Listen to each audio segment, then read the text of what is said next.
I'm Riley Cohen. Thank you for joining us for Northwest Newsweek. The 12 First Nations of the Robinson Superior Treaty are rejecting a $3.6 billion compensation offer from the Crown after the Supreme Court of Canada found that Ottawa and the province grossly underpaid their treaty partners for at least 150 years. The First Nation says it falls well short of what they expected and what's fair. They're now taking the governments back to court. Jaden Billick has the story. We're very resilient people, and we're going to continue with our struggles, and we're going to keep advancing our arguments and our position in the courts.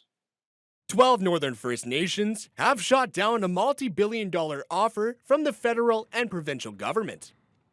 After 6 months of Supreme Court-imposed negotiations failed to secure an agreement, the Crown made a $3.6 billion compensation offer to make up for at least 150 years of underpayment, as treaty annuities haven't increased since being set at $4 a person per year in 1875. The $3.6 billion is well short of the $10 billion settlement that the Crown reached with First Nations in the Robinson-Huron Treaty area in 2023. Gull Bay First Nation Chief Wilfred King says this disappointing offer continues 175 years of broken promises, lies, and neglect. The First Nations, really thought that the Supreme Court rendered a decision that would assist us in terms of seeking justice through the courts and through a negotiated process. And many of our First Nations are very disappointed with what the end result was after 6 months of hard negotiations on our part. And yet we feel the other parties did not come to the table with open hearts and did not act in a just and honorable way. The First Nations feel the wealth taken from their territory isn't adequately addressed by this offer. They estimate the value of resources extracted is around $135 billion. This is a Supreme Court ruling, and it's a treaty that has constitutional protection. So we feel that right now there is no constitutional compliance, and we feel that the court will have to rule on that matter. The First Nations are taking the matter back to court, and there could be a first hearing as early as June. The governments will still pay out the $3.6 billion right away as the latest legal process plays out. That means 6 of the First Nations will get their money as quickly as possible. The other 6 also have outstanding land claim titles, which will delay these payouts. Neither provincial nor federal government officials were available for an interview on the settlement. Jaden Billick, TBT News. The province has signed a $20 million agreement with Arrowland First Nation to develop the Ring of Fire. Premier Doug Ford says partnerships like these are crucial, especially with economic threats coming from the south. Building these roads, unlocking the Ring of Fire region with its abundant supply of critical minerals and limitless economic opportunity is how we protect Ontario's workers and our economy. Chief Sonny, Arrowland community leaders, thank you so much for your partnership and your friendship. The money will be used to upgrade Anaconda and Painter Lake roads, crucial connections for the sought-after road to the Ring of Fire. There's an additional $70 million to advance route and design planning of the Greenstone electricity transmission line. Arrowland Chief Sonny Gagnon says this agreement is not blanket permission for Ring of Fire development. And like I said in my opening of my statement here, the Ring of Fire is somewhere in the sight, far ahead. We're only talking the Martin Falls Community Access Road, and that's where it ends. It's not leading to any Ring of Fire unless the other communities are in favor of moving the project forward. A remote northern community is recognizing an anniversary that seems unfathomable. As of Saturday, Niskantika First Nation has been under a boil water advisory for 30 years. Chief Chris Munia says it's having devastating effects on his people. Does the community deserve clean drinking water? At some point in time, some people say maybe we're not considered humans to have clean drinking water. Those are things that I hear from my community members. The community has had to evacuate multiple times due to water issues. That includes in 2020 when an oily sheen was discovered on the surface of the water in the reservoir. There have been numerous commitments from governments to build a new plant and end the water crisis, but Munoz says those promises continue to go unfilled. They've been working on this upgrade for a long time.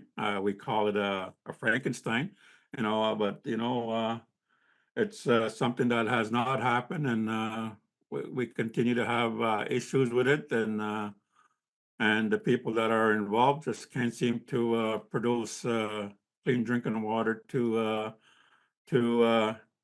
our houses. The regional hospital is getting more than $90 million to expand the cardiac care in the Thunder Bay area. The province announced the money on Wednesday to fund a new comprehensive cardiovascular surgery program. Justin Hardy has the story. Together, we are shaping a healthier and stronger future for Northwestern Ontario. The province is committing $93 million for a brand new cardiovascular surgery program at the Regional Health Sciences Centre, the first one ever here in Northwestern Ontario. It's incredible, it's monumental. We've been waiting a long time for this. It's about 10 years in the making, and being able to move forward with this is now incredibly exciting for the patients and families across Northwestern Ontario. It'll include a new state-of-the-art surgery suite, 14 inpatient care beds, 6 coronary care beds, a new vascular lab, and more. It will also help the hospital renovate other existing cardiovascular departments. With the renovations to some of our existing operating rooms and the development build of a new hybrid operating room, we will be able to offer cardiac surgical services. So we'll see coronary artery bypass grafting, combined bypass grafting and simple valve replacements as well. The new space will also allow the hospital to eventually perform other vital services as well, meaning hundreds of patients will be able to get treatment here without traveling to Toronto. The hope is that Thunder Bay Regional Health Sciences Centre will be able to provide all essential services right here at home in Northwestern Ontario. We essentially have the full spectrum of services here in Northwestern Ontario, with the exception of cardiovascular services. So this is really that missing piece of the puzzle in order to provide that comprehensive care as a hub in Northwestern Ontario, so patients and families don't have to travel outside of our region to receive essential care services. Construction is scheduled to start early this year and is expected to wrap up in late 2027. Justin Hardy, TBT News. Poplar Hill First Nation is now connected to the provincial power grid.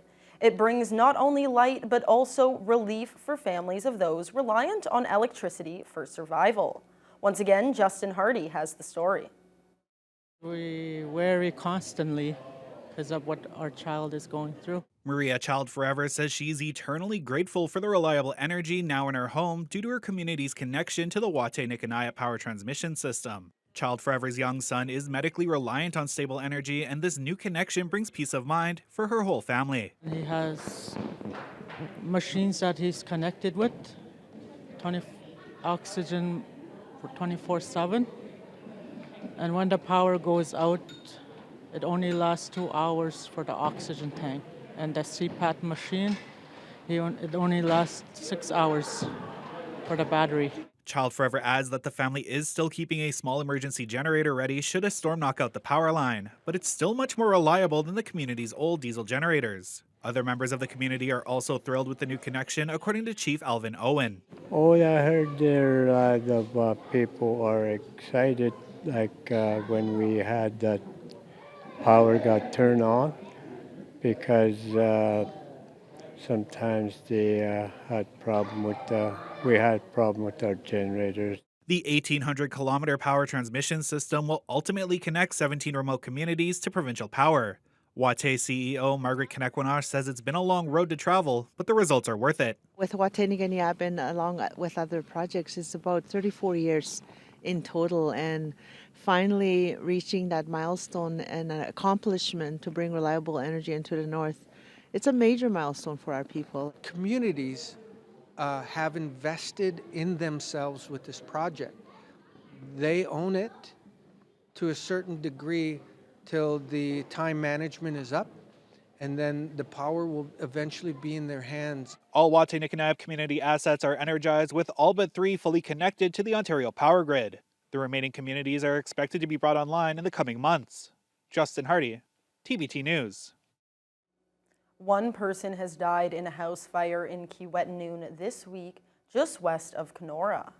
Emergency crews arrived to find the person inside the home, and they were pronounced dead on the scene. Ontario Provincial Police are investigating the incident alongside the Ontario Fire Marshal's Office, which is working to determine the cause of the fire. Coming up after the break, the provincial election is underway, and candidates throughout the region say they're ready for the campaign trail.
With the provincial election underway, Greg Rickford has confirmed that he's running again for the PCs in Kenora Rainy River. Rickford seeking a third consecutive term. He's represented his riding since 2018. The incumbent wasn't available for an interview this week, but he says it's been an honor serving Kenora Rainy River and that he's been proud of his work to provide life-saving health care and critical infrastructure investments. Rickford is being challenged by Rudy Turtle, who's running for the New Democrats. No other parties have announced their candidates yet in the riding. Another regional incumbent has also been announced. His 2025 campaign, NDP member Sol Mamakwa, will be looking to keep his Kiiwetinoong seat at Queen's Park. Mamakwa was first elected as the Kiiwetinoong representative in 2018 and has served as deputy leader of the party. During his time at Queen's Park, Mamakwa made history by being the first member to speak in an official capacity in an Indigenous language. Mamakwa says he's ready for the fight to keep his seat. Once I get back to Solikot, my campaign office will be there, and then I'm ready to travel, and I'm ready to, whether I need to get my snowshoes on, I'm ready. And I think it's a winter election. It's going to be different, and not your summer election. So I think that's a difference. But no matter what, we are Northerners. We're the North, and I think I'm ready for this. Mamakwa is running against progressive conservative Wyland Scott, the Green Party's Carolyn Spicer, and the Northern Ontario Party's Teresa Lepic. The provincial Liberals have not yet named their candidate for the riding. Thunder Bay Atikokan is also heating up. Former MPP Judith Monteith-Farrell will try to regain her seat for the New Democrats. Monteith-Farrell served in the position from 2018 to 2022. During that time, she served as the NDP's critic for a number of portfolios, including for forestry and mines. Monteith Farrell says she's ready to be a voice for the North once again. What we need is to ensure that we have the ear of the politicians, of everyone, that we are unique in the sense that we have unique needs. We have more dire straits when it comes to healthcare, and we don't have the access. Our educational systems, our supports for people with special needs. The Liberal Party has officially announced its Thunder Bay Atikokan candidate. Stephen Marguerite will be vying for the riding currently held by the Progressive Conservatives. Marguerite's a longtime Rotarian and volunteers with many local organizations and charities. He worked for 5 years as a constituency assistant for former longtime MPP Michael Gravel and has made 2 unsuccessful runs at City Council. Marguerite talked about his main focuses this election. So really bringing those investments to Thunder Bay Atikokan, whether it's infrastructure, but also, again, those core principal services that people rely on day to day. Healthcare and education are the 2 biggest budgets that the provincial government deal with, and people really are struggling, whether it's trying to get a family doctor or whether it's burnout from our education workers. Marguerite and Judith Monteith Farrell will be running against Progressive Conservative incumbent Kevin Holland. Over in Thunder Bay Superior North, the Liberal Party has also named its candidate. Thunder Bay City Councillor Brian Hamilton is officially making his first run at provincial politics. Hamilton is serving his 2nd term representing the McKellar ward. He'll be taking a leave from council duties during the election. He's also a local business owner. The Liberal candidate voiced his priorities heading into the election. I think what we got to be talking about is infrastructure. That's something that I've done. I got a strong record on infrastructure at the city. It's difficult to fund. I mean, aging infrastructure is expensive, and I don't just mean on roads and bridges. I mean even on housing. You know, we talk about building new houses, getting new units out the door, but we are an old district. We have most of our housing stock is 40, 50 years old, and we got to develop a plan to rehabilitate that housing stock. A Progressive Conservative candidate is also now in place in Thunder Bay Superior North. Longtime Marathon Mayor Rick Dumas is taking his first run at provincial politics. Dumas was first elected mayor in 2006 and has held the role ever since. He's also the president of Thunder Bay District Municipal League and serves with the Northwestern Ontario Municipal Association for 2 decades. Dumas feels this will be a valuable experience as he tries his hand at provincial politics. Good relationship with the now Ford government, and of course I've had good relations with the previous government. So always looking at how we can work together rather than how we want to beat up on each other. It's always about what can we do for Northwestern Ontario. The lens is a little different from our part of the world, and we bring that lens to Queen's Park. And I think now I can bring the lens as a longtime serving mayor, as well as a longtime serving mayor in those 2 organizations. Dumas and Liberal Brian Hamilton are running against NDP incumbent Lise Vaugeois. Up next, the federal government is boosting skilled trades at Confederation College to the tune of over $400,000. I think you see some of the examples here of what they've done with the money in terms of purchasing an electric car.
A major funding announcement on January 15th from the federal government to boost skilled trades at programs at Confederation College. MP Marcus Pulowski spoke on behalf of his government at the news conference and explained where the funds will be allocated. Jaden Billick reports. Faculty and students gathered in the Dorian building at Confederation College campus to hear MP Marcus Pulowski announce the funding initiative aimed at supporting a new generation of skilled trade students for the future of the region. The investment comes from the Canadian Apprenticeship Strategies Union Training and Innovation Program and totals over $400,000 for new equipment that will expand training opportunities. I think you see some of the examples here of what they've done with the money in terms of purchasing an electric car. Apparently they're building a solar recharging station outside. There's a robotic welding machine. These are all things that they need in order to teach their students on how to maintain and fix new forms of technologies. Dean of Trades, Apprenticeships, and Technology at Confederation College, John Cantola says the funding supports several classes in their Red Seal apprenticeship program. He says it's a privilege to have some of the leading-edge technology, like their new electric Kia, that complements the current automotive service technician standard. I believe the students are really excited to see the new technology. I know, looking at the car, the interest is there. It's a fantastic piece of technology and something that we don't have at that capacity. So the excitement is there at just the beginnings of launching this new equipment. So I think there's going to be a lot more excitement to come. Some equipment purchased using the funding that hasn't arrived quite yet are industrial milling machines supporting select mechanical programs at the college and a diesel trainer engine for students to experiment with. Jaden Billick, TBT News. The Lakehead Region Conservation Authority has received over $650,000 from Natural Resources Canada, which will help fund its Lakehead Coastal Resilience Management Plan. The funding is part of a broader $4.1 million initiative aimed at creating regional coastal resilience plans across Ontario's Great Lakes. The total budget for the regional plan is $883,000, with the federal government covering 75% of it and the LRCA covering the rest. A major part of the project includes assessing current and future risks on Lake Superior shoreline, including looking at potential flooding, erosion, and climate change impacts. CAO Tammy Cook says the data will be used when the LRCA implements regulations for people wanting to build in those areas. This project is important because we want to have accurate information when we're directing future development. We want to make sure that future development's directed outside of natural hazards, and also will help us assess what current infrastructure is at risk with current flooding risks, for instance, with the current natural hazards that are on Lake Superior today. The project is underway now and will be conducted up to and including 2027. The Thunder Bay Chamber of Commerce and Anishinaabe Business Professional Association hosted their annual Prosperity Northwest event. It's a networking opportunity connecting people in a number of sectors crucial to the region's economy. Jaden Billick reports. The annual Prosperity Northwest Trade Show and Conference focuses on the mining, forestry, bioeconomic, and energy sectors, aiming to connect industry professionals, spearhead new partnerships, and explore regional and economic opportunities in our region. With over 60 exhibitors and a wide range of topics presented, Chamber of Commerce President Charlotte Robinson says this is an excellent way to explore new opportunities. The business trade show folks that are here, many of them are trying to make connections with perhaps some of the new projects that are coming, right? We've got energy projects, we've got mining projects, we've got different things, and it's hard to maybe find the person to talk to, right, just on your own. So they're here, they can make that connection, introduce themselves. Here's what our company offers, and how do we make a connection. Companies from all over the region travel to Thunder Bay in hopes of developing new partnerships.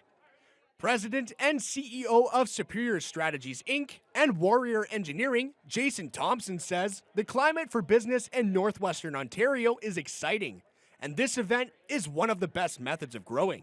We have really strong relationships here in the business community. We've been very engaged over the last number of years. I'm the outgoing chair of the board for the Thunder Bay Chamber of Commerce, very active in the Chamber of Commerce for a number of years.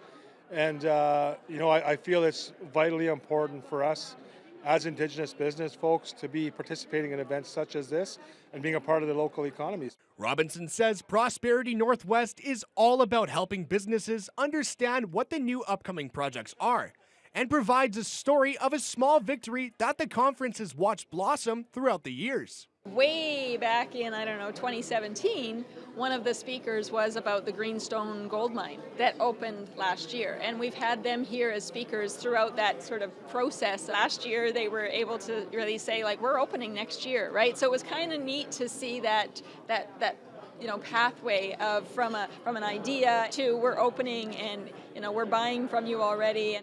Jaden Billick, TBT News. Thank you for tuning in to this edition of Northwest Newsweek. I'm Riley Cohen, and I'll catch you next week.